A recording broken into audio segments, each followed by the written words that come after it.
Good afternoon. My name is Paul Gerard. I'm here to talk to you today about feature checking, in particular manual feature checking, and how it should be possible to eliminate it through test automation, naturally enough.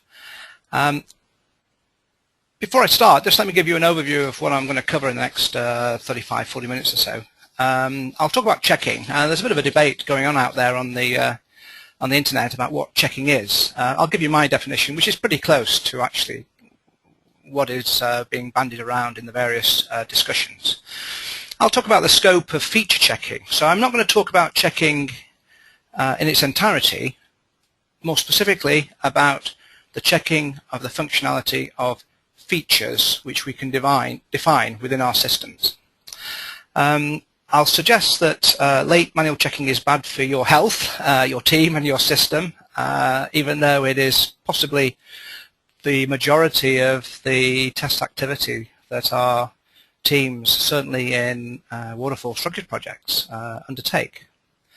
I'll talk briefly about redistributed testing and how we can shift responsibility for checking upstream in our projects and programs and encourage our developers to make use of automation, as well as doing automation within our testing teams as well. Then I'll get to, I guess, what you are listening in for, which is the how to do it, how to automate feature checking. There's nothing new in any of this I'm going to suggest right now, but the story I'm going to tell you is maturing over time. As I'm sure some of you know, I've been working with Susan Windsor on the concept of using stories to drive out better requirements, but also to drive software development through the BDD process, the test-driven, behavior-driven development process, but also for testers to take advantage of the concept of stories and scenarios and acceptance criteria in their more traditional end-to-end testing, if you like. Okay, so then I'll close and take questions at the end. Firstly, let me talk about checking. What is checking versus testing? Let's just take a quick look at a couple of definitions, if you like. I won't dwell too longly on this. There's an ongoing debate about what checking is, led by Michael Bolton originally and James Bark and Michael now. And there's a bit of debate and dispute over its meaning, its significance, and so on. I kind of don't want to get into that debate right now, so I'm going to take a working definition that I think is simpler in concept and also more accessible. But first let me tell you the definition of test and testing, if you like, that I used in the Tester's Pocketbook, which I wrote a few years ago. And I'm sticking with. As far as I'm concerned, it's still consistent with the way I think now. A test is a procedure for critical evaluation, a means of determining the presence, quality, or truth of something, or a trial. In fact, there are three definitions there: a procedure, a means of determining the presence, quality, or truth of something, and a trial. And all three together give a very broad description of what a test is at the tiny scale and testing in the large as well. So that's my suggestion of a test. Now a check, again, I've not tried to define my own version. I know that's kind of a la mode at the moment, but I've taken a definition from the Oxford Reference Dictionary, which sits right on my desk most of the time. And there are several. Check is one of these words that has many different meanings. And the one that I've chosen, again, has two or three aspects to it, which I'll go into a bit of detail in a moment. But essentially, the definition I'm taking is a control to secure accuracy, a test or examination to see that something is correct or in good working order. So let me explore that definition just for a moment. A control to secure accuracy, I'm taking that to mean that there is some comparison with some form of required outcome, whether it's derived from a document or computed in some way. And this comparison will tell us whether we align with some plan or intent. So it could be a requirement or some definition described in a story or and so on. There's a notion of following a direction that is consistent with our intent or plan. That's what I'm taking this idea of control and securing accuracy to mean. The second clause of the definition I'm using, a test or examination to see that something is correct or in good working order. In fact, there's two aspects to this one as well. So, correct, what does that mean? It's correct in comparison with some source of knowledge. Now, that source of knowledge might be a defined, written document, or it could be the opinion of a person, of a stakeholder, a user. It could be your own or someone else's experience. It could be a standard document or some convention that we choose to follow, or many other sources. And of course, all these sources are fallible, but for the purpose of a check, it needs something, an oracle, if you like, to compare an outcome with. The last one is, in good working order, is a little bit qualitative, you could say, but I'm choosing that to mean that the system, software, the feature itself is aligned with someone's view of how a system ought to work in their context. So, if you like, although the control might be confirmed, a feature could still not be in good working order, in that it might still fail to meet someone's expectation. This is how I work, and this feature does not sit comfortably with the way I want to work. So a check could be more qualitative, if you like, than quantitative or Boolean, if you like. So I'm choosing so a check, again, a bit like testing, has a very broad definition, because pinning it down too carefully, I think, limits us to behaving in certain ways. So I'm still choosing quite a broad description of this word check. So let me move on. I want to suggest that with that definition of checking, that checking still dominates manual testing. That is, the testing done by people, not necessarily using tools. Checking still dominates the activity that we ask our testers, our test teams, to perform. Now, by manual, I'm suggesting that you don't test with your hands. I've said before and many times that testing is a thought process. But a manual test, I'm taking that to mean that this is a test where the tester uses their fingers and thumbs to control a device, some software, to exercise it in a certain way. But they use their brain to interpret what they see and make the decision on whether a feature passes or fails a check. And I'll talk about passes and fails in a moment.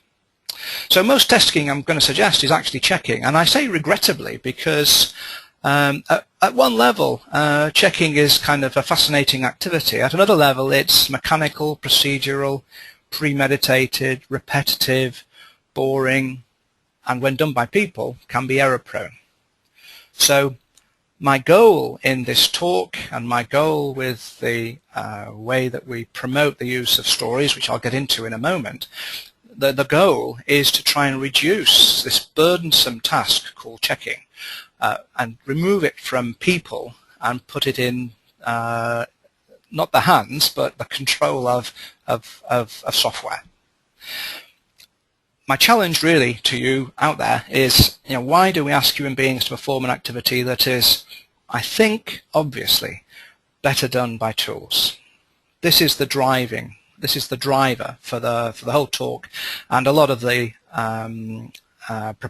propositions that we're putting forward with respect to using stories to drive better software development.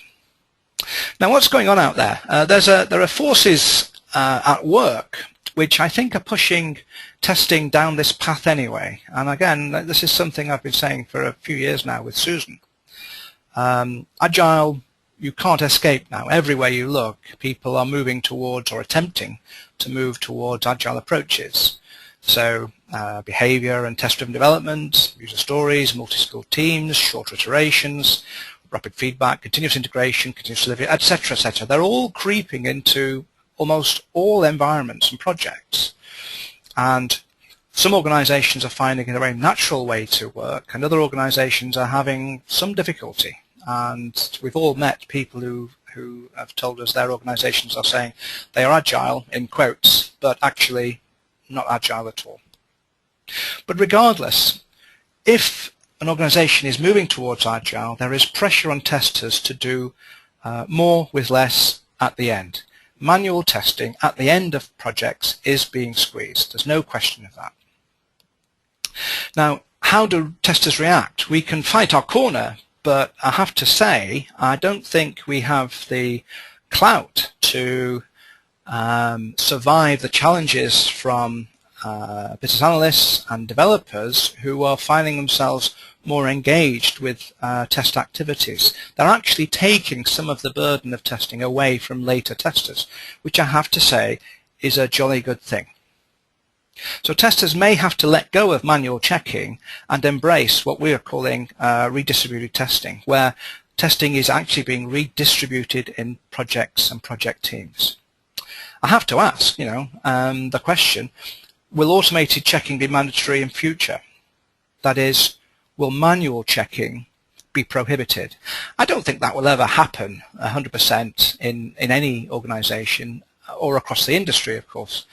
But I think it's a reasonable goal to minimize and certainly to reduce the amount of checking done by people out there. So let me look at the scope of feature checking and what I'm choosing to focus to pay attention to right now in this session. Firstly, I need to clarify what I mean by a feature. So I'm not going to define a feature, rather I'm going to suggest that this is how you would identify a feature from its characteristics, because a feature is a kind of a nebulous thing. So these are the common characteristics of a feature I'm going to suggest that you might use to identify the scope of what you might do the checking against. In particular, a feature might meet a particular need, so it can be mapped directly to a requirement which identifies perhaps a screen transaction or a report or a calculation, that kind of thing. So it could be something that the user can actually access themselves. They can get their hands on it and identify it as an atomic piece of functionality. But I'm also going to broaden that to say that some functionality is delivered as services, which may not necessarily have a user interface. So I'm going to suggest that features can also be identified by developers, and certainly classes and functions and methods and modules and units, components if you like. Whatever these pieces of functionality can be identified as, named as, if they can be described in isolation like a component, and if they can be tested in isolation like a component, and if tests, and implicitly I'm talking about checks in particular, if checks can be specified in advance, then I think what you've got in front of you is a feature. Now features typically are low-level pieces of functionality. They are not large subsystems or whole systems. A feature is something that pretty much can be identified and tested and defined and specified and checked in isolation. So if you like, with this description of what a feature is, I'm suggesting that its behavior can be derived from a requirement or conversations in an agile team, of course, in advance. And a scenario, a situation that software must cope with, could be defined in a systematic way. And if you like, there are three dimensions to this, or three phases almost. I'm going to talk about preconditions, steps, and postconditions. So a precondition could be it's the feature's initial state, some setup activity that has to take place or preparation. Steps are basically the stimuli, the inputs, the commands, what you inject into this feature to make it behave a certain way. And postconditions represent the outcome of your check, of your test. And the outcomes might be outputs in the form of data to a database, visible on screen, messages sent, and the final state of that feature, if it's an object, if you like, that is part of the postcondition. Now this precondition, steps, postconditions align almost exactly to a traditional test case. Now don't get me wrong, I'm not saying that we should just go down the IEEE 829 route and define our test cases, but historically test cases have depended upon preconditions, steps, postconditions. In effect, a scenario is a situation our feature must deal with, and we must derive scenarios from the knowledge we have of the behavior of our features, and we create these scenarios in order to example the behavior. And that's the key word, that the scenarios provide concrete examples of the behavior of our feature in some production or some context of interest to our testing stakeholders. I mentioned something called defo spam. I'll mention it a bit later. This is a method for deriving good scenarios from requirements. Now, let me be careful about this. When we choose a test case or a scenario, we are focusing on a subset of the observable behaviors and maybe the unobservable behaviors too. So when we look at a requirement, it will describe only a small subset of what could happen and then what the context of our feature and our scenario could be. So when we test software, there might be all manner of other things going on within the environment in which our software sits. We're disregarding those for the purpose of doing our check.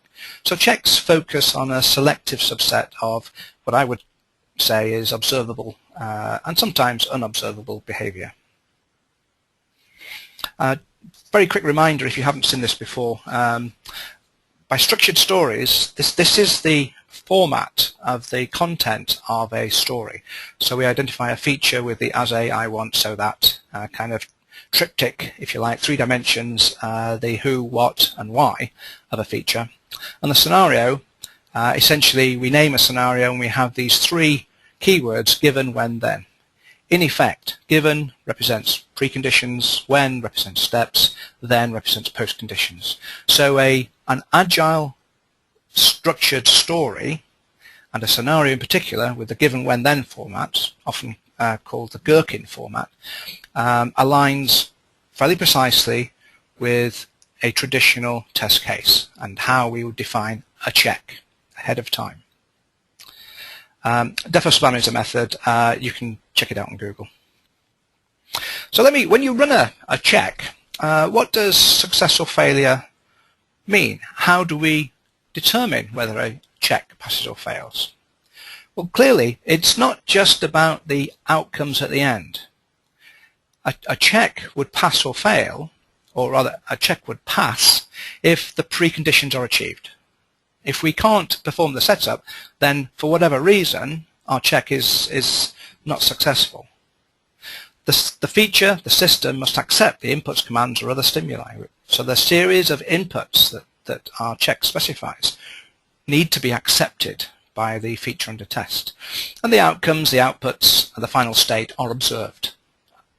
Together, those criteria define or trigger our view of a success. A feature fails if the preconditions cannot be met, it rejects or does not request the inputs, or the outcomes are not observed. Kind of a natural, opposite of the success criteria. So why do checks fail? Well, one reason that checks fail is that the requirement from which the check is derived was vague. And quite often, developers are left to make assumptions on the detailed behavior of software because requirements are not clear. And there are a million reasons why that happens, but I just want to focus on a check might fail because the developer made a bad assumption and the user who observed a test, a check, or the tester who ran the test or check knows better, has more up-to-date, more accurate knowledge of how the software should behave. On the other hand, the tester might be the person who makes the bad assumption. That is, they don't have a clear understanding of what the requirement should mean. But either way, if the requirement is vague, there is plenty of scope for failure of the check because the requirement was vague and people have had to make assumptions about behavior. Now, the other reason a check could fail is that a system tester might be more thorough than a developer in exercising a feature. So if a system test is more thorough than a developer test, you would expect it to find problems with the software. And this might be because there's a more thorough or deeper range of coverage, more focused tests, or maybe there's just a deeper level of checking going on. Maybe they have a risk-based approach. They focus on very particular modes of failure and concentrated on those. Or they might just have a deeper insight into what users actually do with the software. Too often developers they know what the requirement is, but they don't have the broader insight as to how this feature will be used in its context, in its normal working operation. So that's why checks fail. Now I want to come along to and talk about why late manual checking, which is the norm in most structured, let's say waterfall projects, and common in many agile teams, I want to suggest why late manual checking is bad for you and your health and your system. Okay, so here's a simple process. So I've got, let me just walk you through what you might regard as a common process. We have an initial user idea and the user might sketch out a story or a requirement. And the requirement or story is known to be incomplete, but damn it, we haven't got the time to wait around for a perfect requirement, so we crack on and do the development. Now the development will run its course, and then maybe some software is available for testing, and in an agile team this might be a few days or a week or so, and the tester might get their hands on the software, or the user might observe a demonstration.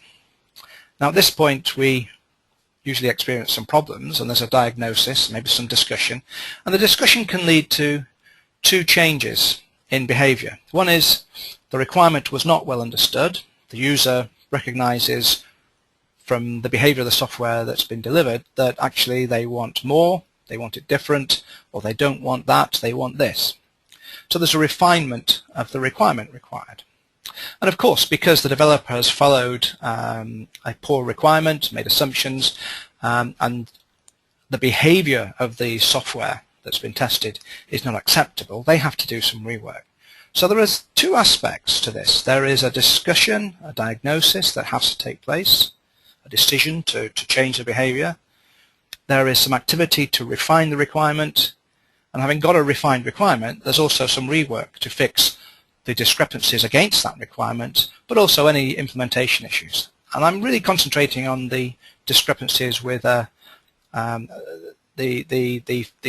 poor requirement and the changes to the requirement. That's where I'm kind of paying attention right now. And then we have a retest, of course, and my suggestion is much of the rework is due to the poor requirements, and less of the rework is due to poor implementation. It's all about what the target functionality was as to where most of the rework happens.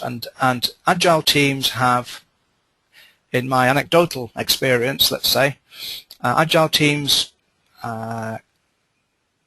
suffer as much rework as larger waterfall teams. The benefit, though, of agile is that this rework happens very quickly because the feed work is almost instantaneous. It's within a few hours or days. So I'm arguing that this is a wasteful way to develop. In effect, what we've done is we've asked a developer to write some software to show a user a prototype, which the user can then say, okay, I like this, I don't like that, I want to change things. So we actually use developers to create a prototype, but under the pretext of writing some software that ultimately should be working and usable. It's a wasteful way to behave. That's my argument. So let me suggest an alternative. Suppose we create some proposed examples of the system in use, of the feature in use. And this is what a scenario is. This is what our given when then or preconditions, steps, postconditions can do. What a tester can do, and I'd expect it to be the tester who drives this activity, although it could be a BA and it certainly could be a developer. At the moment they create the scenarios, they are the tester. A concrete example of the behavior of the software before it has been written could be put to the user and saying, is this what you mean? in this scenario, when this happens, is this the expected behavior that you are requesting? And at that point, if the user just uses a little imagination, they could choose that concrete example to validate their understanding of the requirement itself. And our proposal is that we can use scenarios to validate requirements before the software is written. Now, the outcome of this would be a better understanding of the requirement and maybe a better documented text of a requirement, but we have a better understanding of the requirement to give to developers. They see what the business rule is, the requirement is, and they see some concrete examples of that feature in use. So we don't ask developers to guess so much. We don't ask them to make assumptions quite so much. And we also inject some tests that can be used to drive their BDD or test-driven development activity. So we take some of the workload off developers by providing them with more concrete examples and a better trusted requirement. And this word trust is the word we use now. Now, on a sort of parallel theme, late feature checking by testers is bad because one reason that developer testing has been historically not great is because good testers working in teams at the end provide a safety net to the developers. So the developers kind of offload responsibility for testing to these later testing teams. And there's a kind of a vicious circle going on, because the bigger the team, the more bugs they find, the more the tester regards testing as not their responsibility. We get bigger teams, lots of bugs, more rework. It's a vicious circle. One byproduct of this also is that if the late testers are doing lots of checking, they will tend to try and put these checks into sequences that they could integrate into end-to-end tests. And so a lot of system tests become end-to-end tests, which are checking off and covering all these relatively low-level verifications or checking activities. Now, this could happen in manual scripted testing performed by testers, but it's also critical when testers are asked to become more efficient. They try and use test automation. They build these checks into end-to-end tests, which very definitely is a much more risky, brittle, unmaintainable way of doing test automation. So by and large, late feature checking by testers is a bad thing in general. It's not just about putting responsibility. It's about it changes the outcome of our development projects. So I want to talk briefly about redistributed testing, or maybe I should say redistributed checking now. If our organizations are moving more and more towards agile approaches and, in extreme cases, continuous delivery, almost daily or even hourly deliveries of software based on requirements which have only been known a few hours or even days, the testers, the manual testers, the testers who have to perform these verification and checking activities very late in the day, are put under extreme pressure. And it's a natural thing to drop checking from manual test teams at the end and to move the checking into the development process itself. You could argue that continuous delivery is a hungry beast that eats requirements, and if continuous delivery is kind of a very highly automated, almost a factory process for turning requirements into production code, then the quality of that code at the end that comes out of that process is very dependent on the quality of the requirements that go into that process. So we must have requirements that are trusted to be mature, complete, coherent, are good enough to deliver the business value that stakeholders are actually looking for. So it's most important that we consider a requirement to be trusted. I'm not saying perfect, trusted to the degree that right here, right now, we believe it is mature enough in order to commit to writing software itself. So let me walk you through a very simple schematic of how redistributed testing actually works. what I've got here is a three-phase process, which is requirements, development, and testing. And I've labeled the build and little testing. I'm saying we've got rather unprofessional developers and a big test team who are doing lots of checking and finding lots of bugs. That's the three phases. So we have these feedback loops, naturally enough, where the testers at the end find lots of implementation bugs, but they also find serious issues with functional requirements. Now compare that with a development team that are using behavior-driven development and using as their input trusted requirements and stories. The process should be more efficient. There should be fewer issues found by developers in requirements, and there should be fewer issues found by testers in later testing, because the test-driven approach is dominated by the input of tests that are automated, run, passed or failed, but that outcome is driven by the developers writing the code to pass the tests as they run the tests. So these tests, or should I say checks, are never exposed to later testers because they are all passed before they see the code. Now how can we achieve this? Well, if the BDD development approach is more efficient because it has as input trusted requirements and stories and scenarios, then it should take less time. Now if the outcome of that development activity is better software and the checking, or much of the checking, is done upstream, then the amount of time spent testing, running checks and retesting and logging silly bugs, let's call them, so testing is reduced. So the red areas are basically time saved. Now, in order to achieve this, we have to take some of the effort in our test team and bring it up front into the requirements piece to allow testers or someone with testing capabilities, testing ability, to create good scenarios to feed through into the BDD process. So the investment of time is that we take some of the skills of testers and bring them forward into the requirements piece. The developers use BDD, TDD approaches, making use of the scenarios created by the upstream requirements people. The amount of testing and the amount of late defect detection and retesting is reduced. So if we look at the scale of these three phases now, the requirements piece is a bit longer, but the development and the testing pieces are shorter.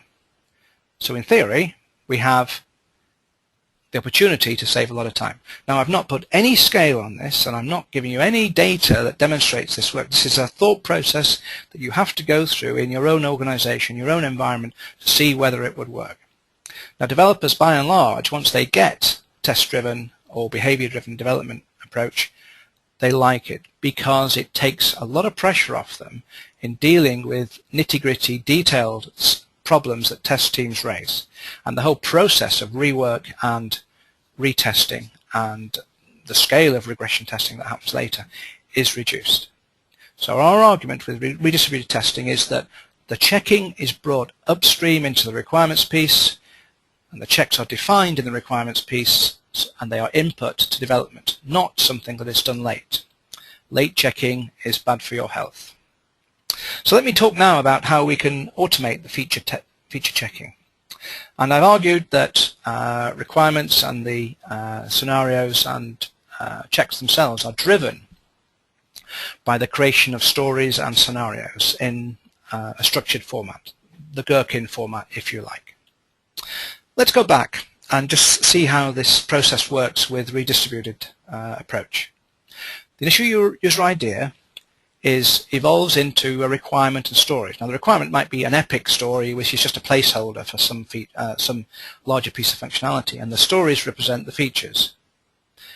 Or it could be that the requirements are a substantial document which give a lot of detail about business rules and behavior of software, and the stories are agile-oriented, structured stories which describe the behavior of features in more detail. The balance of requirements versus stories will vary depending on your organization. But essentially the stories and the scenarios themselves, the concrete examples, are used to refine the requirement. It's a circular process. Good requirements lead to better stories lead to better requirements. It's a circular, iterative set of behaviors. So if we give good requirements and stories with detailed scenarios to our development teams, they can take the test or behavior-driven development approach, and the checking is done as part of their development activity and automated as they create the software. In fact, they create the automation, run the tests, then create the software. So now the outcome of that process is software that does not need as much checking. That's the principle. Now the feedback loops we have, we will still find errors of implementation, and we feed that back to the developers perhaps. But also, if we encounter a behavior in the software that perhaps could be checked, we can go back to the validation of the requirements process and feed in another scenario within the context of one of the stories. So what the tester could do is to say, well, I've done a manual check here, but by adding a row of data to the series of scenarios that are were captured for our stories upstream, that check can be automated from now on. So the outcome of this should be better requirements, continuously checked code, because naturally the developers will be posting their code and their automated tests into their continuous integration environment, and the testers do less checking, fewer tests, and hopefully fewer failures. Now one thing I haven't mentioned is this notion of scenarios. Well, there are scenarios that can have different purposes. So some scenarios could be treated as key examples. And a key example might be simply to verify that the team understanding of the requirement is correct. That is, it's part of the collaborative process of arriving and deriving requirements. But some scenarios could be used directly as unit tests, and some scenarios might be used as acceptance criteria to accept a feature in an agile team. And some scenarios might be quite more in-depth, more penetrating tests, if you like, that would be part of a feature system test.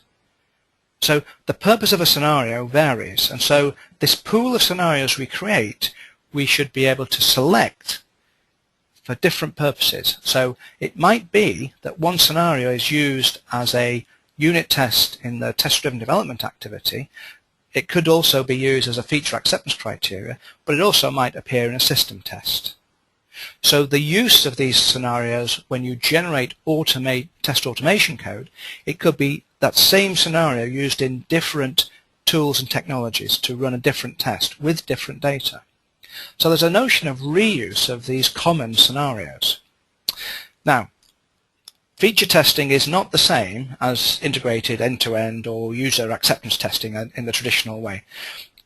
Feature checks are very specific to isolated pieces of functionality which can be tested. Tests can be defined, tests can be run in isolation. So I'm not talking about integrated or end-to-end test here. Which and how many scenarios are enough? Well, if scenarios can have multiple uses, or potentially have multiple uses, we need to get our head around how we create them in the first place. Now, partly I'm suggesting that maybe in an agile team, you create scenarios during iteration planning to understand the scope, look at acceptance criteria, to validate the requirement as well. But once you get into the iteration itself, for the detailed planning, estimation, you might create additional scenarios to give you a better feel for the scale of the work. Now, what technologies do we need? What tool requirements do we have to implement this way of working? And I'm suggesting there are kind of four aspects to this. If you look at the top left-hand corner, we have integrated requirements and stories. We need a place to hold and manage our requirements and stories. Top right, we need to generate test automation code from these stories and scenarios directly. Now the BDD tools do this, if you like, already. Bottom right, we need test execution automation. So the traditional test execution tools, and increasingly the open source products that are out there, and of course the unit test frameworks and other broader test frameworks. That's where that's the bottom right-hand corner of the quadrant. Bottom left, the feedback from those tools needs to be captured and aligned with the requirements and stories that generated them. And that kind of closes the loop. There are four kind of quarters, if you like, to these tool requirements. But I have to say, to the right, we have the BDD tools that support these kind of activities. To the left, there's much less available. And because of that, we decided to build our own product, a Business Story Manager, BSM. And I'll talk about that very briefly in a moment or two. But essentially, the tools on the left-hand quadrants are not as well established yet. This is our proposal for where work is required. Now let me walk you through how, very quickly, how we have implemented Business Story Manager, which is a tool to capture requirements, stories, and to export test cases in a range of formats. Now one format is the Robot Framework format, and I'll use that as an example, but other formats are obviously possible, and in the general case, you make a choice of what format you're looking for depending on the technology you use on the right-hand side of this diagram. So we generate test cases which use Robot Framework keywords, and in order to drive a test you need keyword definitions, which is the upper rectangle in the Robot Framework space, and obviously you need the dedicated test library. Now if you're driving web pages, websites, you might be using WebDriver, Selenium. If you are driving a website, you might be using the requests library and using HTTP messaging directly. There are a range of libraries that Robot Framework can use. And in the bottom right, what's appearing now is the cycle of the test-driven development cycle. So we create the tests, we run the tests, we write code to pass the tests, and we go around that loop until we have working tests and therefore working code. Now the feedback from that activity goes back into Business Story Platform. So this mechanism is something we have in place now. We have an integration with Robot Framework already. Very quickly, I'm just going to skip through this remarkably fast. Essentially, Business Story Manager at the top generates story-based test cases. But to support those story-based test cases, we need keyword definitions for a feature. We need keyword definitions for the application as a whole, and there might be keyword or technical code that is defined for our overall environment. In our example of Robot Framework, there are multiple libraries. So I mentioned Selenium, the web, HTTP, Secure Shell, database libraries, etc., etc. There are mobile operating system libraries as well, which are becoming more widely used as well. So Robot Framework for us is a very clear target and area where we're building functionality. But you have four execution automation choices. You can export what you might recognize as BDD tool steps in the same way that Cucumber might do, but you could export XUnit unit test framework code, or a higher level test framework like Robot Framework, or you could generate test code directly for one of the proprietary tools. And so for each one of those choices we create step definitions, or function definitions. So we have the generated code in the green, but the maintained code is what our testers have to write, or our test automation specialists or our developers write. So you can see right now, the current BDD tools sit on the top layer, and the proprietary execution tools kind of sit on the bottom layer. Unit test frameworks and the broader higher level frameworks obviously are the two layers which I haven't shown. Just to reproduce that picture again, where do we use these different styles? Well, the top two, our proposal is we use these for developer testing.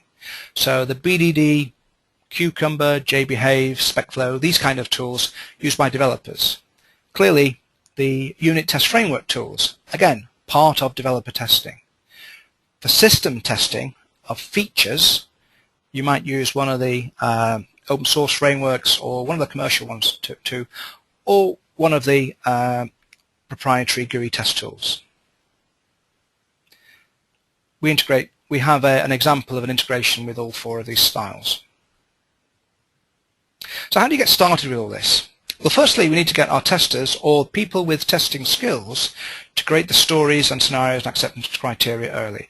Some of this might already be being done in your teams. It might be done by business analysts or a collaborative exercise across the team. The second one would be, the output of that would be developers get better quality requirements, stories, and concrete examples in scenarios. So they have a better definition of the target. Now, the developers may or may not be using behavior-driven or test-driven development approaches, but given concrete examples, it's a much more natural fit with the BDD or TDD approach. Now, in parallel with that, the testers also get these concrete examples, which perhaps they would use to do what might be called the acceptance test or acceptance-driven approach, and they can certainly implement automated checking using one of the mechanisms I've mentioned a bit earlier. So in summary, the outcome of all this would be we're looking to get improved requirements by example, concrete examples. It gives developers an easier route to implement the BDD and TDD approach. If the checking or the bulk of the checking is done during the development activity based on better requirements and concrete examples, it will reduce the amount of testing required by later system testers. Now, maybe you can do the same job with fewer testers. Maybe your testers can concentrate on the more effective end-to-end and exploratory testing that obviously is necessary still. The main output of all this is better software, but clearly we also achieve this ambition of live specifications for the lifetime of an application. Our requirements and stories exist for the duration of the application and are trusted.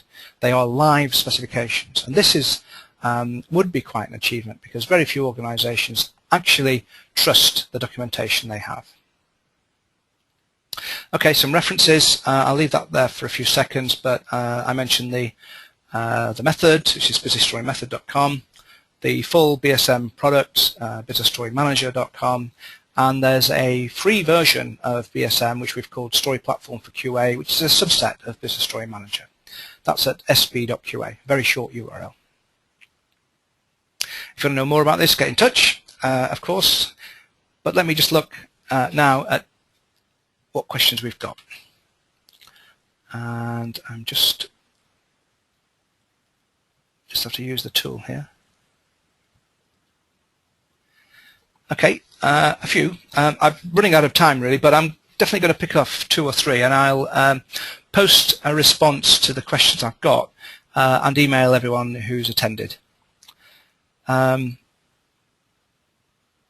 We don't use test automation and don't have much budget. What tools do you recommend? Okay, clearly I think you're in the open source kind of arena for that. We are big fans of open source software. Certainly all the tools we use are open source. We choose not to go down the proprietary route for any of our development products. Certainly BSM and sb.qa is the free version.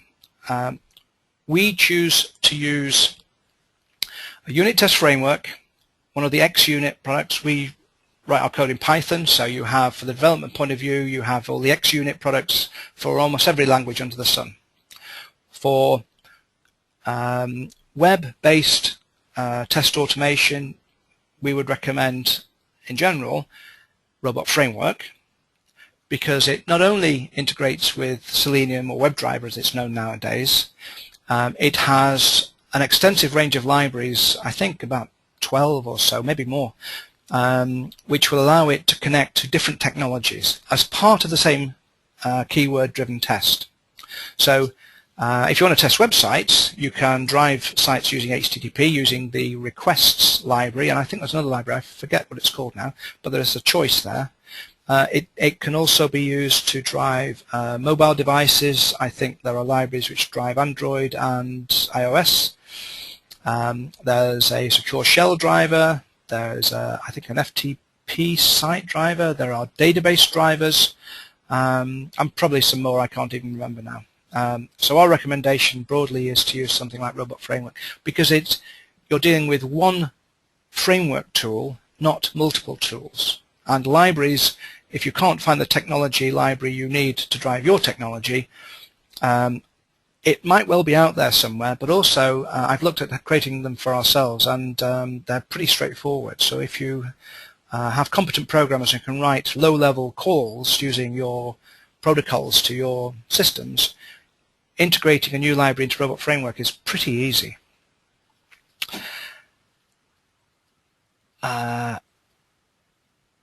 Next one, will we need fewer testers if we implement automated checking? Potentially.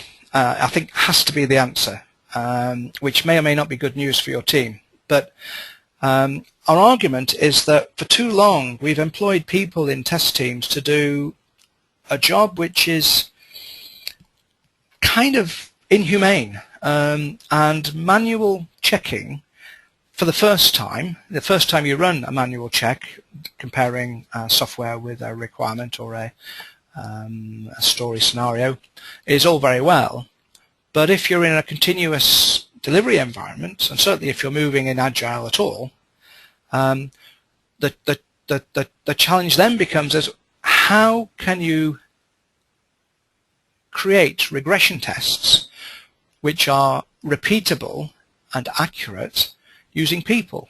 You cannot do it. And what seems to be emerging and has emerged over the last few years is the software industry has decided that it will not use people quite so much to do regression testing. And so I think it's inevitable fewer testers will be involved, but the testers that are involved will either be doing higher value end-to-end and exploratory testing, or they'll be moving into the business analysis space to help BAs create better requirements. And so they would have a much better handle on the business domain knowledge and might become subject matter experts in their own right. So I think there's the choice that testers move into automation, they focus or concentrate on end-to-end or exploratory testing, or they move into the BA space. Go on from Mike Westwood. What is the best way of getting a reusable asset library from the user stories readable by the business? Asset library from the user stories. So there's two ways I could answer that. One is you have some stories already and you need to integrate them into your project and have them available as an asset for your development teams to use for automation.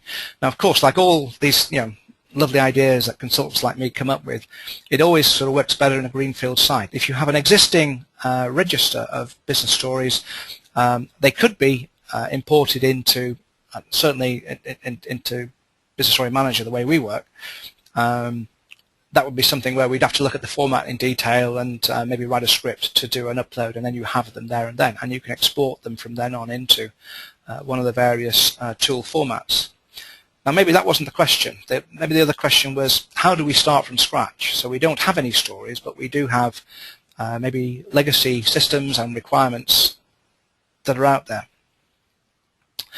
Well, again, it's a bit like picking off the automation.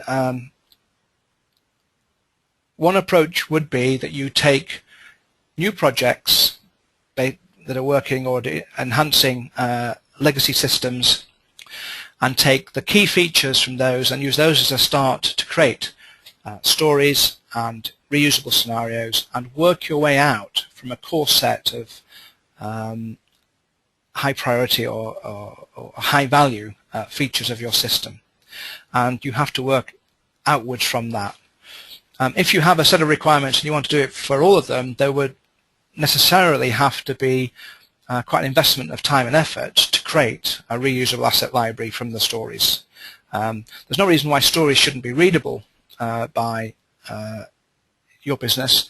I think one of the problems that the existing BDD tools have in varying degrees is one way of implementing stories is each story gets put into a text file which is editable using Notepad.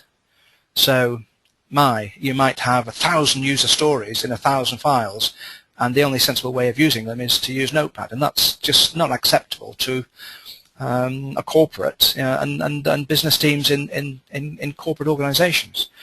So there might necessarily have to be a migration process to get your stories into a database, and that's exactly the demands that we placed on BSM to make that happen, because we envisaged that corporates moving to Agile would find themselves having to manage hundreds or thousands of stories in a more sophisticated way.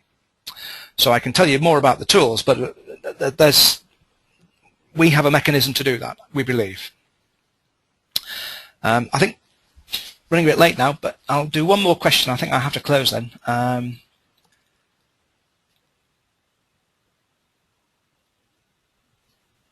Oh, okay. What is defo spam? Okay, there's two questions. How do you create scenarios stroke acceptance criteria, and what is defo spam? Defo spam is a mnemonic or an acronym. I forget which one it is. Defo spam, DEFOSBAM, stands for definition, features, outcomes, scenarios, prediction, ambiguity, and missing.